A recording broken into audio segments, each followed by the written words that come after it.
Peter reported that the governor's office has yet to react to what we will be talking about here in about 10 minutes. And it's the advertisement that was taken out, and apparently they wanted to put this in both papers. Tribune accepted it, Deseret News declined it, from the American Beverage Institute. And it says too impaired to drive, and then it has a picture of Governor Gary Herbert. It has a picture of Representative Stephen Handy. It has Representative Carl Albrecht. The list goes on. Lowry Snow, Senator Knudsen, Senator Ipsen, Senator Allen Christensen, and Marie Polson, Representative. Well, it goes on. And there's one Democrat in here. The rest are Republicans. And why are they targeted? Because they voted for, or in the governor's case, signed the .05 alcohol bill in the state of Utah that the American Beverage Association has taken some umbrage with, running some very unique ads, telling people to avoid vacationing in Utah. Big flowery thank you note that they published, not Colorado published, but they published on Colorado's behalf on thanking us for, basically, they're saying this ridiculous legislation. And now they're targeting, and they're saying, okay, if you're too impaired to drive at .05, what about the statistics that say you are more impaired than that when you are over 65? Oh, I think they're hitting the point where the scale is tipping and they're doing themselves more damage than good. We are going to be talking with one of the individuals whose really good-looking picture is in this ad, Representative Steve Handy, whom I have known for years. We're going to talk about him and his impairment and whether or not, maybe like driving Miss Daisy, he ought to get himself a driver. We're going to talk with Steve about that. And I know we've already got all the driving Miss Daisy sound ready to go. And then we'll also be talking with Representative and Speaker of the House Greg Hughes, who has not been happy with this legislation from square one, but I do want to get his reaction to this ad. So that is coming up. And by the way, it just happens to be on our Doug Wright Show Facebook page, where we are asking your response to it and just how you react to the various ads. And we've got 3 of them up there. We've got the thank you note from Colorado, which, of course, was not from Colorado. It was from the American Beverage Association. We've got the one where this young woman is standing there having been arrested for DUI in the state of Utah, come on vacation, leave on probation, and then we have the too impaired to drive. And we have introduced the topic by saying these ads from the American Beverage Institute are getting more and more offensive. While I have reservations, speaking on behalf of myself here, while I have reservations about the .05 bill, I think they're doing their cause more harm than good now with this most recent ad. And then we're just asking, what is your reaction? So we'll talk with the Speaker of the House. We'll talk with Representative Steve Handy, and even Jim DeBackus, Democrat on the Hill, has called this offensive. So we'll get your reaction coming up. We've got to open this segment of the program with the appropriate music, which I'm sure my friend Steve Handy, who is waiting to go on the air with me, will appreciate. Yeah. Okay. Morning, Miss Daisy. You leave my flower bed alone. Did you have the air conditioning checked? I told you to have the air conditioning checked. I don't know what for. You don't never allow me to turn it on. Hush up. Hush up here. Okay, well, maybe it's time to have Hoke driving the governor, several of our representatives, Miss Daisy, and also several of our esteemed senators here in the state of Utah, including one whole Democrat. And under the big headline, Too Impaired to Drive, we have these individuals. Their picture is there, and it says, research from the National Highway Traffic Safety Administration shows people over 65 are more impaired anytime, capitalized and bold, anytime they drive, than consumers at Utah's DUI arrest level of .05 BAC. If Utah legislators believe drivers at .05 should go to jail, should those over 65 be arrested for DWO, driving while older? Oh, man. I've kind of tolerated these ads. The thank you note from Colorado, okay, kind of snarky, kind of, all right. And then, these ads that are allegedly from Colorado, Idaho, and Nevada showing, a young woman being arrested in Utah, come to vacation, leave on probation. And of course, they're not from the states.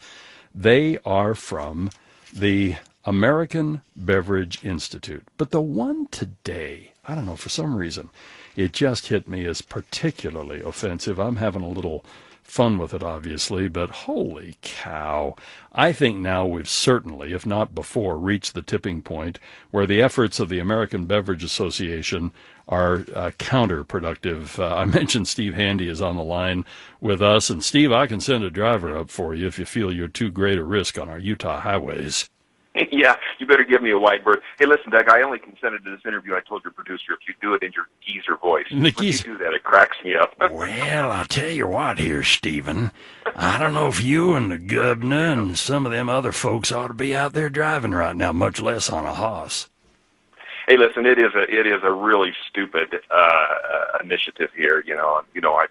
I've been a marketing guy my whole life, and I wouldn't. What are they thinking here? This isn't going to advance public policy issues. This ad has zero, zilch, not a nothing in terms of pressure on me. Yeah. Nothing, Doug. It doesn't do it. I'll tell you what in a second. What does advance the discussion, but not this. It's interesting when you can start uniting some real odd couple members of the Utah State Legislature. I mean, Jim DeBackus is appalled by this, right. And virtually everybody that I've talked to, while there's a little chuckle because the sum of it's a little funny, but I mean it's fundamentally you boil everything away, and it's just offensive. Well, it is offensive, and we are having a little fun with it. My good friend, Representative Reed Polson, who's pictured next to me, and just a dear friend, a wonderful legislator, called this morning. She said, "Steve, I've got an idea for you. Let's take this group and others who are of the, we're going to start a geezer caucus. We're only going to serve inshore and lettuce without, dressing and water. But our theme is going to be, our motto is going to be, we're going to channel Ronald Reagan. That we commit not to take advantage of the youth and inexperience of our colleagues." Right. I remember that. That was such a great line. I mean, President Reagan was really with Walter Mondale, that I'm not going to take advantage of that youth and inexperience. And boy, just not only a laugh, but made a real point as well. Let's talk a little bit about the future, though, the practical side of this legislation. The governor, in fairness to him, too, being labeled as quite the geezer here. As a matter of fact, he's the number one geezer in the pictures. Yeah, right. And he does, by the way, have a driver. So anyway, maybe next time I talk to the governor, I'm going to have to bring this music up as well. But, yeah, your new show will be Let Me Drive with the Governor. Ooh, let us drive for the governor. Exactly. Yeah. But, he signed the bill saying that it needed to be tweaked. Where do we stand here? Well, here's where we are. I had great consternation. I did go for it. I knew that it had to be tweaked, and it still needs to be tweaked. It doesn't go into effect until December 2018, the end of December 2018. So we've got some time.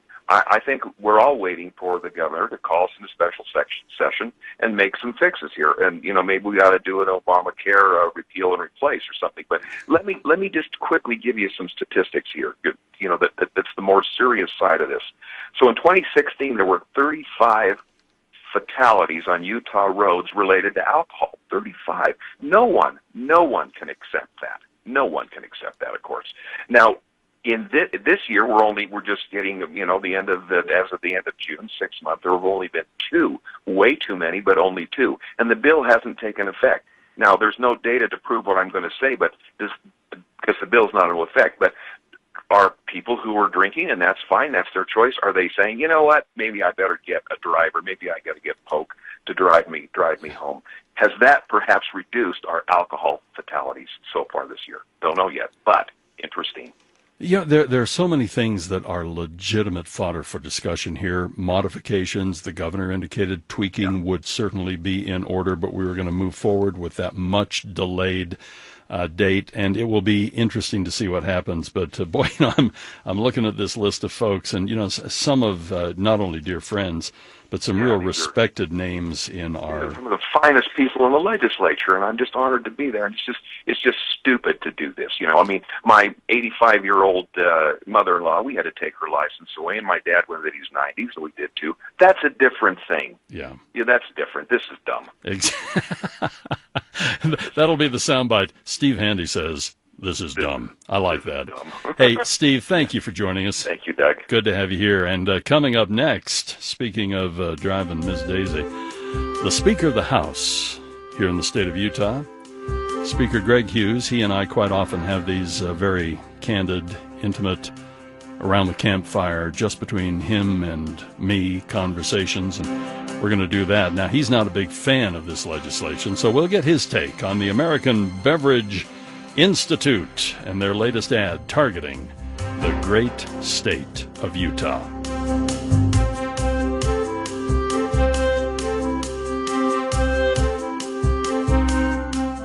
News keeps rolling when you're at work. Use the audio stream at KSL.com for Doug Wright and KSL News Radio. Did you have the air condition check? I told you to have the air condition check. I don't know what for. You don't never allow me to turn it on. Hush up. How long is it going to be before we have to arrange for a driver for our Speaker of the House? Because he might be too great a danger on Utah's roads. I don't know. Greg, I've been looking all over for your birthday. I know it's in October. I think it's October 18th, but I haven't been able to get your age yet. So, but I know you're not in the geezer category, and you're probably too impaired to drive in the state of Utah. Am I correct in that assumption? You're close. It's October 13th. Oh, 13th. 13. Yeah. Yeah. Marie Osmond and I, and Margaret Thatcher, and my Uncle Benny, we all share that same birthday. Wow. Yeah, but everything that I can glean. Yeah, we still have some time before we need to take you off the road, right? That's right. Oh. I'm not. Actually, I would love that excuse. I probably would be safer on the road, Doug. To be honest, I know this is just between us. This can't go outside our conversation. Exactly. But yeah, I probably could use a driver. Yeah, this is one of those around the campfire, just you and me conversations here, Greg. So exactly. I have to ask, what's your reaction? I've tried to keep a little bit of a sense of humor. The thank you note from Colorado. Okay, all right. And then the vacation in Utah and then leave on probation. I thought, oh, come on, that's kind of tacky. And we've had one that allegedly, although it comes from, of course, the American Beverage Institute, Colorado, Idaho, Nevada, and you go, oh, all right, whatever. And there have been a couple of others, but this too impaired to drive, this one's ticking me off. Well, Doug, this is the problem with politics nationally, and we do it differently here in Utah. And I can tell you this, and I think if you were to have Democrats in the legislature on your radio program today, they'll tell you that we may disagree, but we do disagree on policy. We'll debate issues. We try to find the overlap so that we can find good policy. On this issue of .05, I think people know that I was not a supporter of that bill. I had some concerns about some unintended consequences and some of the issues with it. But what are we doing about that? Doug, we're having interim committee meetings. We have a transportation chair, co-chair, House chair. Our interim meeting is chaired by a House member and a Senate member who are looking at good information and looking to see if we can make tweaks. The bill doesn't, the 05 doesn't become law until, of all times, New Year's Eve or New Year's morning of, I think, 2019. But we have time to get the policy reviewed, looked at, and see if we can come up with something better. But what you do, and what we do in Utah, is we have people, as adults, come to the table and talk policy. What we don't do is engage in this warfare of fear. See, what you're seeing when you see an ad like that, and it's putting our governor's face on an ad, and it's putting my colleagues' faces on an ad, is they're trying to compel you to act out of fear. They want you to be so embarrassed that your picture's up there on that ad, and you're being portrayed in such a negative light that you will be coerced or bullied into a position that you didn't otherwise hold. And that might work well in Washington, D.C., and the politics of fear and fear of not being reelected, fear of reprisal, fear of criticism, that might be the tools of the trade elsewhere, but it doesn't work here. Yeah. So they are doing nothing but being counterproductive on a policy issue that we have serious policymakers on both sides of that issue working on, and ads like that go nowhere in the state of Utah. If anything, they indict their own cause, and it's a shame because we want to get to a good solution here, but what you never want to do is signal to a group like this that this type of ad actually works, because it doesn't. Yeah. It doesn't work. I try to imagine so many of the people that are pictured here, I consider personal friends, and I know each and every one of them, save maybe only one that I don't think I've ever actually talked to or met in person or had as a guest on the show.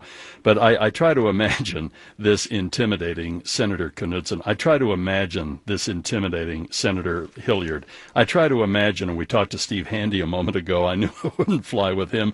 Marie Polson, I have moderated town hall meetings when she's been there tackling the issues.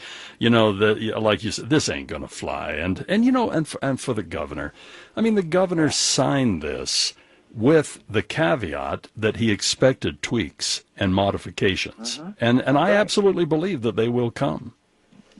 They will, but what I have to make sure is that the authors of stunts like this need to know that they may as well put dollar bills and watch them spin around a toilet bowl as they flush them down, because we will never react and we will never respond in a way that they would like over ads like that. Yeah. And, they're going to slow down the good work we're doing by interfering and doing something that might work in Washington, D.C., might work in other states, but that bullying, that fear tactic, it does not fly in our state. It just doesn't work. Yeah, Mr. Speaker, I couldn't agree with you more.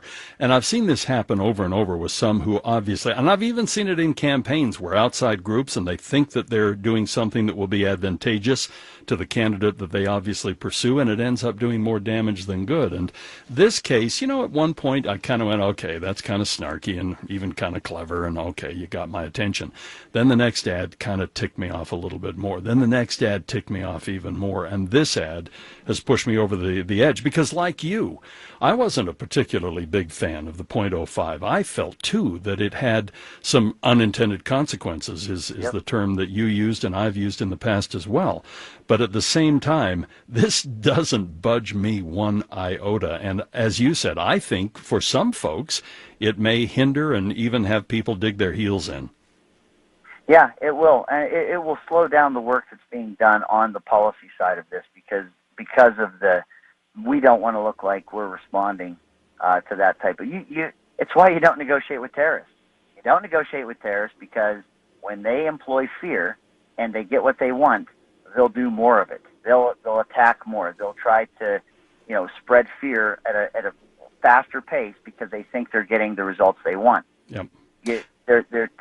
What they're doing is they're hindering serious policy work that's going on right now, and it's a shame. And again, people will never learn. It always comes from out of state. It is always people that do not understand Utah, its culture, the seriousness that we take with public policy. We're going to disagree. We do. But we do it. I hope that people know that we do this on substantive information. We let good information drive good decisions. We don't subscribe to these antics. Mr. Speaker, I really appreciate you joining us today here at KSL, and a little private phone call or a little text to me will be just fine, and you let me know when I need to send Hoke over to drive for you, okay? Thank you. I'll need it soon. Thanks. The Speaker of the House here at KSL.